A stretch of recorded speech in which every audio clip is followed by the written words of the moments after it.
Boa noite. O nosso programa Gestão dessa semana, num novo formato, numa nova forma de abordar os nossos temas, eles inauguram um processo, uma característica chamada Gestão em Company. O que é o Gestão em Company? É ir ao encontro das organizações, ir ao encontro das pessoas que fazem a gestão no seu dia a dia. E como início nesse novo projeto, nós temos a grata satisfação de receber o prefeito de Lajeado, o senhor Luiz Fernando Schmidt. Boa noite, prefeito. Boa noite, Gerson. Um prazer muito grande poder estar contigo e com todos os telespectadores da nossa TV Univates. Obrigado, prefeito.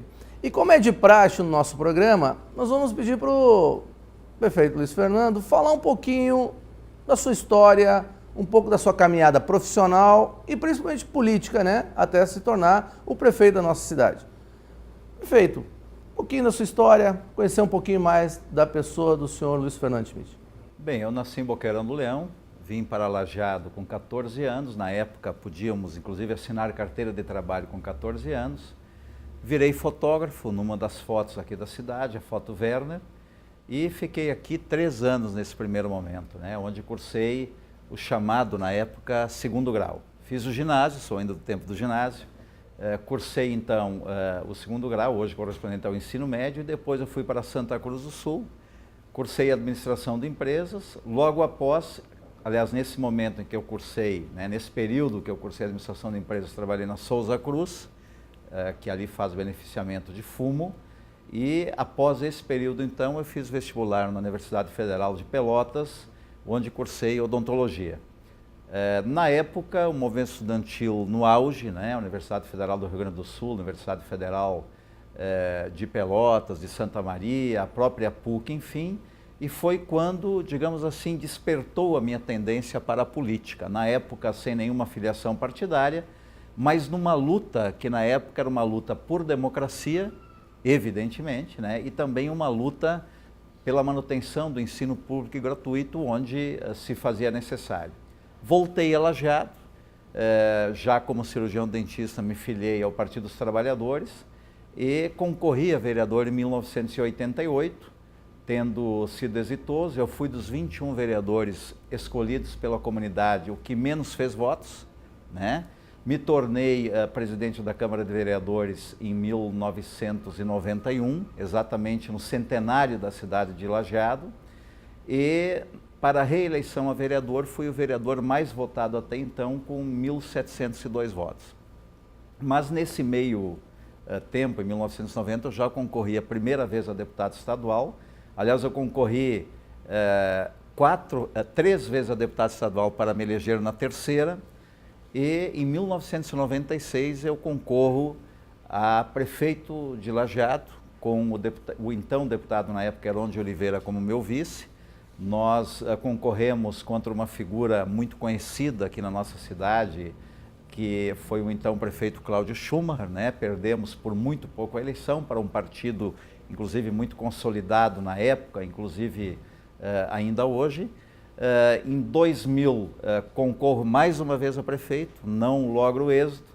Em 2004 não concorro, né, a prefeito, mas volto à Assembleia Legislativa, quer dizer, permaneço na Assembleia Legislativa por ter sido eleito em 1998. Me reelejo deputado estadual em 2002, não me reelejo deputado estadual pela terceira vez consecutiva 4 anos depois, e volto a ser deputado em 2010 pelo fato de ter sido o segundo suplente e pelo governador Tarso Genro ter ganho a eleição.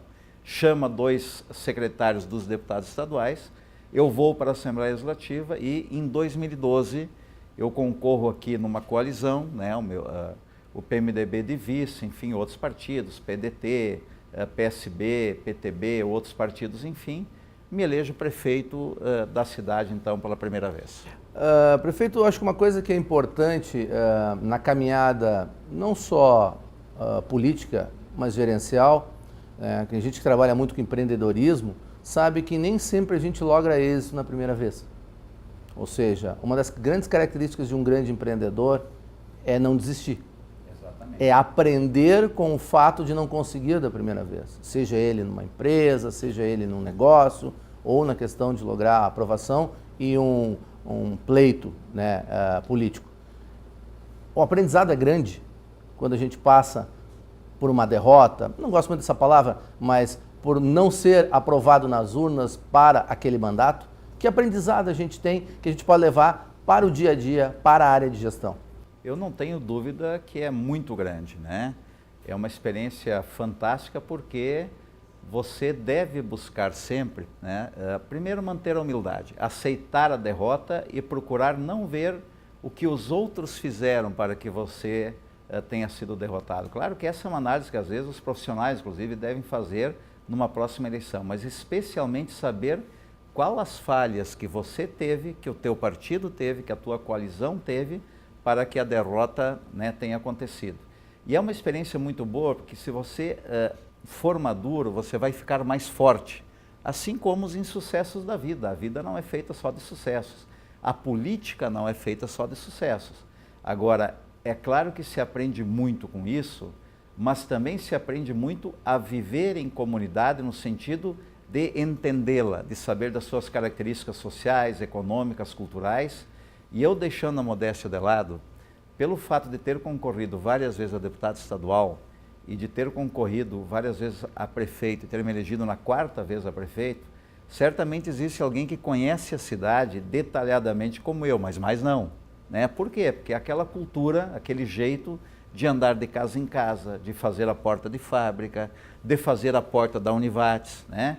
Quer dizer, de pessoalmente fazer um trabalho e que eu ainda continuo enxergando como a grande forma de conquista, né, de um político, ou para que se coloque um programa de governo nas mãos das pessoas. As pessoas te enxergam, né?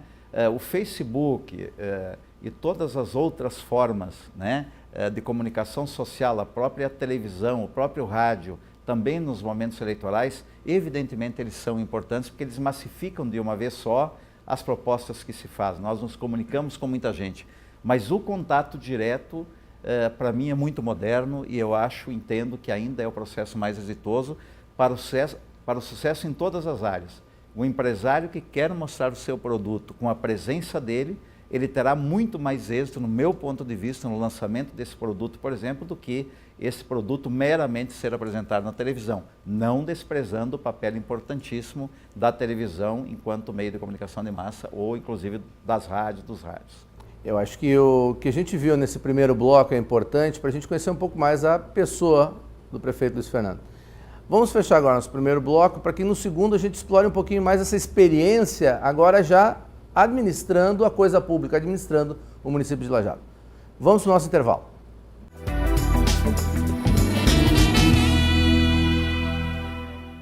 Bem, no nosso segundo bloco, no nosso programa Gestão in Company dessa semana, recebemos, ou melhor, fomos convidados para visitar a Prefeitura de Lajeado e conversar um pouco com o nosso prefeito, Luiz Fernando Schmidt. E como já foi abordado no primeiro bloco, essa experiência política, agora eu quero trazer para cá, Luiz Fernando, no sentido de toda essa experiência política, como é que gerenciar uma prefeitura?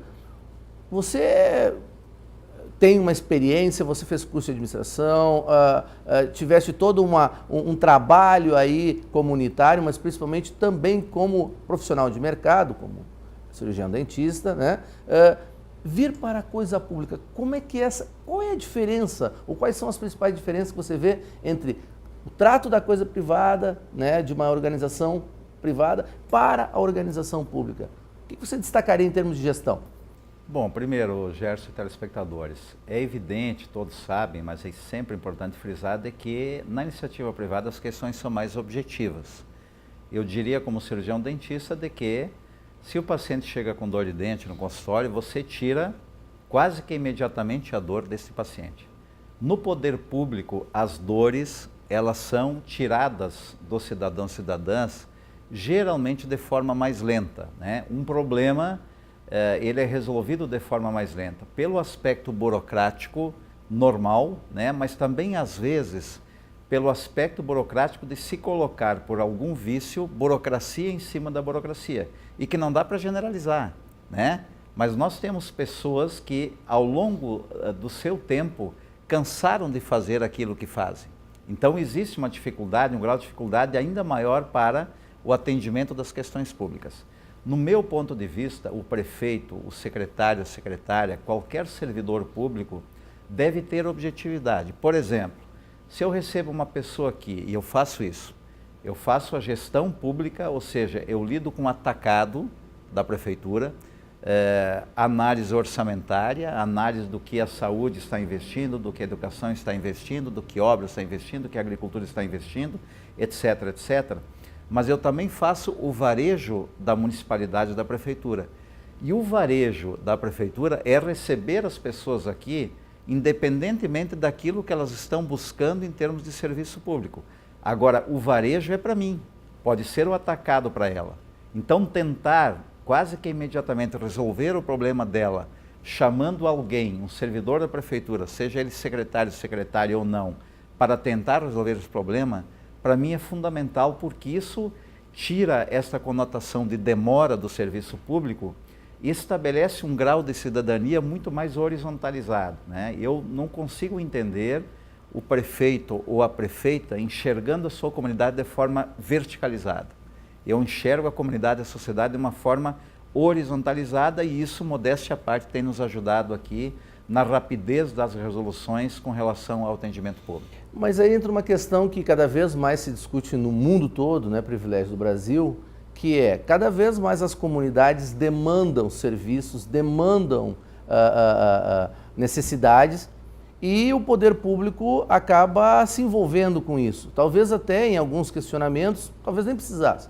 Mas como ele acaba se envolvendo, acaba crescendo toda essa responsabilidade e custos. Qual é a tendência hoje das questões de gestão pública, né? No sentido de como o município hoje consegue atender essas demandas sem, digamos, ter cobertor curto, usando uma expressão bem popular. Cubro aqui, mas de repente não consigo atender ali. Esse é um debate que nós poderíamos fazer aqui em 2 dias tranquilamente, porque ele nos dá várias possibilidades, né, com relação a esse tema. Um dos grandes temas aí é o Pacto Federativo. O Brasil deve caminhar, já melhorou muito nos últimos períodos, né, no sentido de ter mais políticas públicas em parceria com a União, com os estados, enfim, no nosso caso aqui com o Estado do Rio Grande do Sul, mas ainda tem uma repartição dos recursos públicos não de forma adequada, né?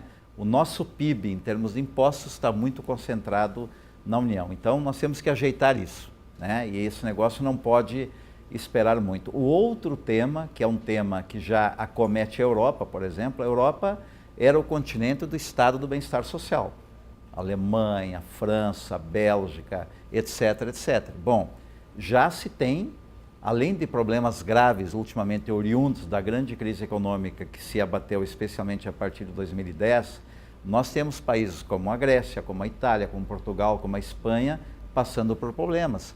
Mas a Alemanha, que é o grande potencial econômico, social e cultural, né, da Europa, além de outros países também no aspecto social e cultural, mas vamos ficar no aspecto mais econômico, já diminuindo em avanços sociais para a sociedade. Por exemplo, a questão da previdência pública. Nós precisamos debater ou não? Não só na Alemanha, no meu ponto de vista, ou na França, nós vamos debater aqui, porque eu quero a Previdência enquanto pública. E estes avanços que se deram na Previdência Pública, que a gente espera que continue, mas guardando o guarda-chuva para todos, eu uso como exemplo para dizer de que o Estado, no sentido do atendimento, ele é finito, o orçamento é finito e, portanto, a participação da sociedade, quase que como parceria público-privada, é essencial para que o Estado continue tendo essa força. Tem uma colocação da primeira-ministra Angela Merkel que ela diz que a Europa em si tem em torno de 8%, mais ou menos, da população. Em torno de desenvolvimento do PIB, algo em torno de 20%, e em termos de benefícios sociais, 50%. Quer dizer, essa discussão lá mostra que é uma coisa que todo mundo vai acabar tendo que discutir, vai ter que acabar trabalhando. Onde isso afeta o nosso município? Isso também acaba acontecendo isso? Quer dizer, de repente há muitas demandas a mais que talvez nós não conseguimos comportar em termos de orçamento? Eu não tenho dúvida, por exemplo, e não há uma queixa aqui do prefeito, e nem do secretário da Saúde, ou nem da secretária de Educação, Nós investimos no ano passado 25,3% da receita líquida em saúde. E não atendemos tudo aquilo que a gente gostaria, mas também não atendemos tudo o que a sociedade requer. Na educação é a mesma coisa. Nós temos um município que, em relação às escolas de ensino infantil verdadeiramente públicas, é o município que mais avançou do estado no último período. Estamos com 60% das crianças sendo atendidas. Bom, mas ainda tem 40% a serem atendidas, né? Não é em números, digamos, absolutos muita gente, mas é um percentual ainda elevado. Só que como é que você atende educação, atende saúde e como é que você deve continuar atendendo agricultura e urbanismo, por exemplo? Como é que você atende a questão das obras, das pavimentações em um município que ainda tem 440 quilômetros de ruas e estradas não pavimentadas? É este equilíbrio que nós temos que trabalhar. Então, a transparência, o prefeito ter, no bom sentido do termo, esta coragem de dizer para a sociedade isso, é muito importante, porque a sociedade, ela deve demandar. Nós fizemos aqui o canal direto, que valeu para os 2 primeiros anos nossos, 2013 e 2014, 2 exercícios financeiros. Bom, qual era, né, digamos, a característica maior dos pedidos? Sempre, né, tem sido nos últimos anos, saúde, educação, mas aqui começou a entrar, além da segurança pública, pavimentação. Então, nós evoluímos nas 3 primeiras, mas temos que evoluir ainda mais na 4ª. Quer dizer, é buscar prioridade em cima daquilo que a sociedade está nos ajudando a enxergar no município com as nossas características. Como vimos nesse bloco, as demandas, elas são globais, não são só locais. Mas é no município onde é que essas demandas, elas afloram mais. Então, vamos finalizar o segundo bloco e no terceiro vamos tentar ver, daqui para frente, quais são os grandes desafios para o nosso município, o município de Lajeado. Vamos para o nosso intervalo.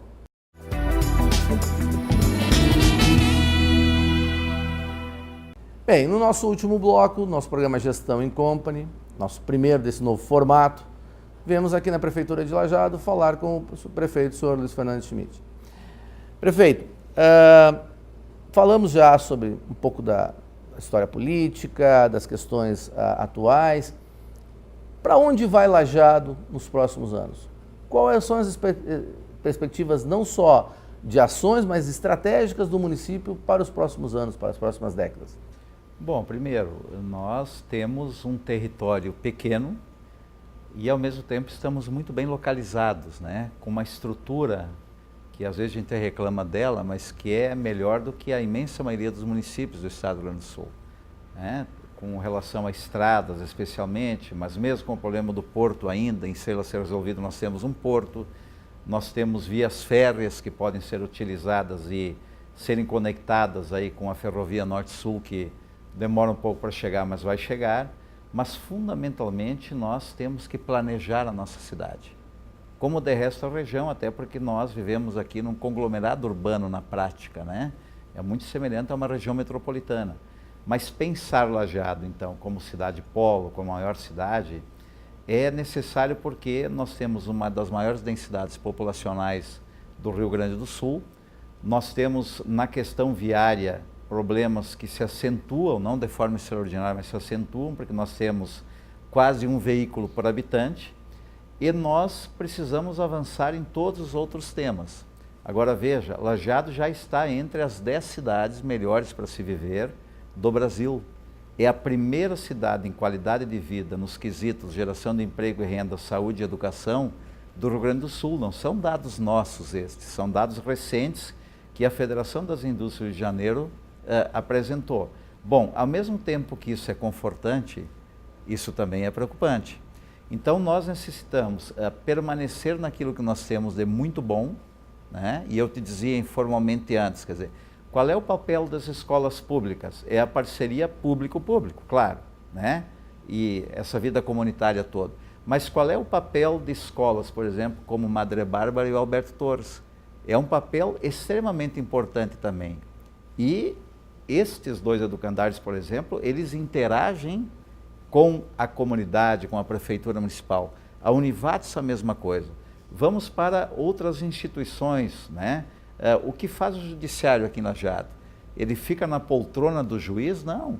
Ele vai viver a comunidade, ele participa da lógica da construção, por exemplo, para que Lajeado seja um centro de mediação na área jurídica, num trabalho muito forte do Dr. Johnson, né, que é o diretor do fórum.